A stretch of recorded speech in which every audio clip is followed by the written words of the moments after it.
Le sexisme, dans le fond, c'est une forme d'oppression. C'est des attitudes discriminatoires qu'on a à l'égard des gens en raison de leur sexe. Donc, leur sexe auquel ils s'identifient ou leur sexe qui a été assigné là, à la naissance. Et ce serait une vision qui est inégalitaire en fait entre les deux sexes qui sont socialement reconnus.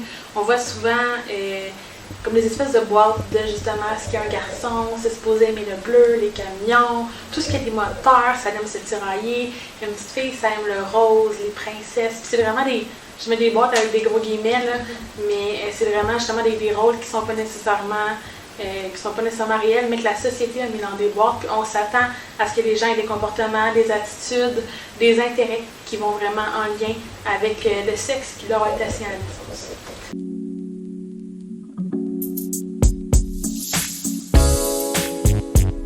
Le sexisme, pour que ça existe, il faut qu'il y ait des stéréotypes sexuels.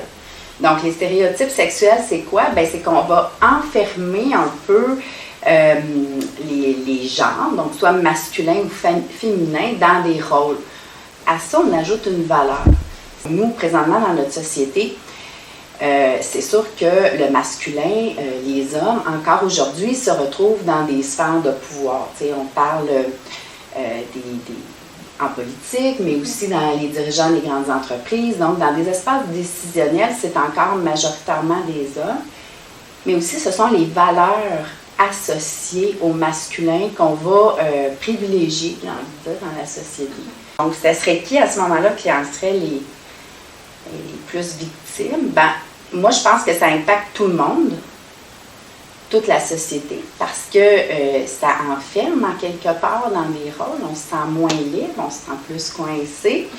Puis, ben, c'est sûr que les femmes sont particulièrement touchées. Et puis, l'autre chose que j'ai envie de dire, ben, c'est sûr que là, on a parlé à homme-femme. Donc, on est dans une société très, qu'on appelle binaire, dans les genres. Donc, c'est homme ou femme, mais il peut y avoir autre chose. OK, alors des personnes non-binaires, des personnes trans, qui ont un parcours trans. Donc, déjà, juste le fait de ne pas le nommer, déjà, on peut voir que ces personnes-là peuvent être vraiment victimes de sexisme parce qu'ils sont carrément souvent ignorés, exclus, puis ils peuvent vivre aussi plus de violence et tout. Tout le monde, à la base, surtout les gens qui s'identifient sur le spectre féminin, mais en particulier, en fait, les gens, peu importe la communauté ou non, qui vont en fait là, avoir une expression de genre qui ne concordera pas avec le sexe qu'on leur a assigné à la naissance. Souvent, on va s'attendre à ce que justement les gens aient une expression de genre qui est plus féminine si on les a assignés filles à la naissance, ou à l'inverse plus masculine si on les a assignés garçons à la naissance, quand on sait que c'est pas la réalité pour tout le monde.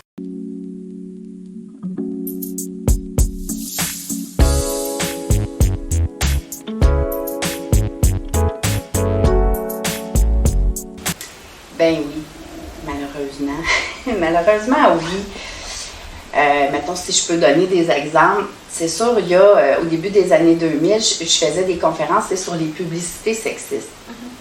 C'est sûr que moi, je remarque dans la publicité, il y a quand même des améliorations un peu, mais encore aujourd'hui, la façon dont on présente les femmes, c'est souvent associé à... ou dissocié d'une personne, mais encore pour vendre, tu sais, encore le corps qui est mis de l'avant, le fait d'être sexy. Donc, on utilise encore le corps féminin pour vendre et tout ça. Fait que quand on parle des publicités sexistes, puis ça a des répercussions, ça a des conséquences. Hein? Vous avez peut-être déjà entendu parler de la culture du viol. Donc, comment le fait de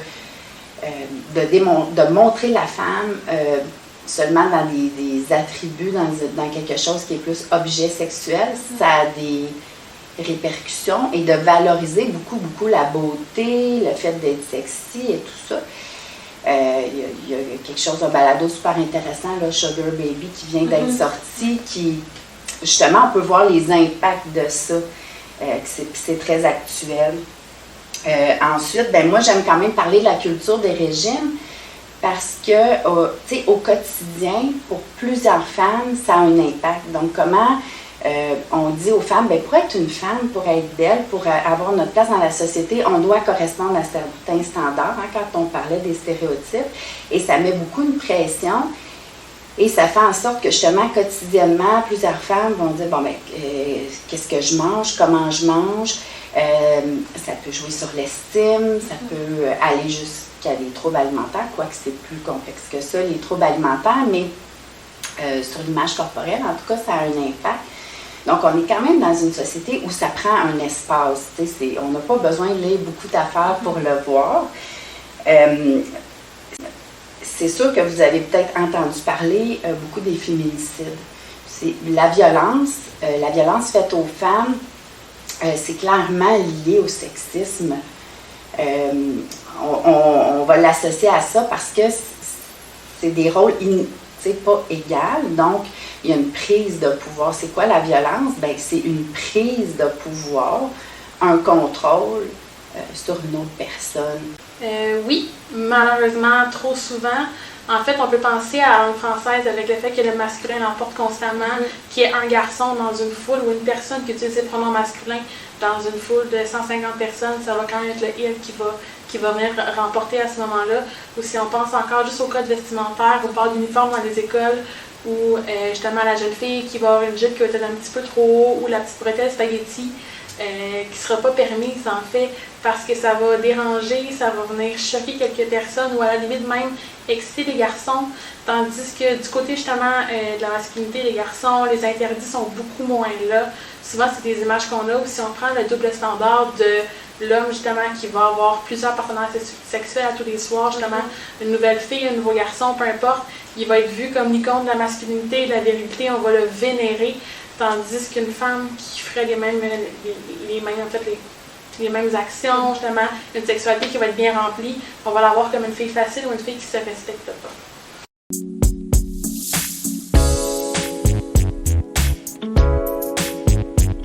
Ben oui, des solutions. Ben c'est sûr que, tu sais, ultimement, on voudrait abolir tous les systèmes d'oppression. Donc, le sexisme, l'homophobie, le racisme, la transphobie, etc. Mais mettons, dans la réalité, une des choses qu'on peut faire, c'est, puis on le fait de plus en plus, c'est de voir les liens qu'ils peuvent avoir ensemble. Donc, pas toujours les prendre séparément, mais voir qu'il y a des interrelations. Ensuite de ça, moi, les stéréotypes, je pense qu'on n'en parlera jamais assez d'assouplir les stéréotypes. Si vous avez des jeunes enfants, que vous allez acheter des jouets, vous allez voir clairement, avant même de rentrer dans la rangée, le rayon pour garçons, le rayon pour filles, pour dire que ça commence très tôt. Donc, peut-être que les enfants auraient des goûts variés et tout ça, mais on va, peut-être pas avec des mauvaises intentions, mais diriger. Bien conscient. Et voilà, conditionner tranquillement. Donc, d'assouplir tout ça. Ensuite de ça, au niveau de la valeur, il y aura des différences, même si on voudrait qu'il n'y en ait aucune, ça n'arrivera peut-être pas.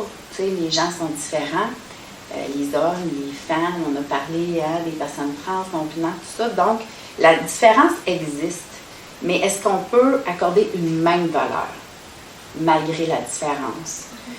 Ben, en fait, c'est sûr que chaque problématique a une solution qu'on peut trouver à ce moment-là, mais si on prend justement le langage, d'avoir un langage qui est plus inclusif, mettons, si on parle de participants, on va dire participants, participantes, à l'écrit, on va l'écrire participant, point S par exemple, pour que tout le monde se sente inclus, qu'il y ait une personne qui utilise le il comme pronom ou des accords masculins, ou qu'il y en ait 40, que tout le monde dans le groupe se sente faire partie de la discussion, ou d'avoir une écriture qu'on parle, un langage qui est plus épicène, donc justement de parler de groupe, on parlait des personnes, les gens, vraiment un langage qui est beaucoup moins genré pour permettre encore là à tout le monde de se sentir faire partie d'un groupe, qu'on s'identifie comme un homme, comme une femme, comme une personne non-binaire, comme une personne trans, qu'on soit en questionnement, que tout le monde puisse trouver sa place au sein d'un groupe.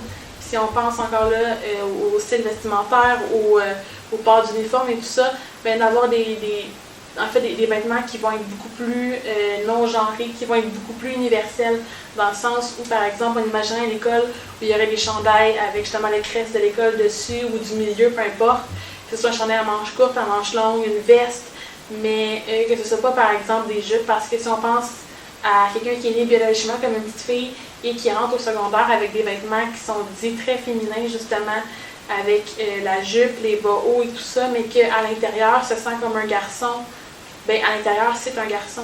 Je veux dire, à la base, cette personne ne porterait pas nécessairement de jupe et tout ça si c'est pas quelque chose qui est confortable avec, mais va passer pendant 5 ans de sa vie au secondaire des moments moins plaisants parce qu'on va brimer en fait son expression de genre, sa possibilité de s'exprimer, de porter des vêtements qui vont être peut-être plus masculins, plus androgynes, en fonction de ce qui fait lui en fait se sentir bien. C'est vraiment d'avoir des milieux qui vont être plus ouverts, plus inclusifs, d'avoir, sûrement c'est au niveau du langage, du style vestimentaire, de l'accueil qu'on offre aux gens, d'avoir vraiment cette ouverture-là, que tout le monde est différent, que tout le monde mérite d'être pris en considération dans le vocabulaire qu'on apporte, dans l'offre de services qu'on a aussi.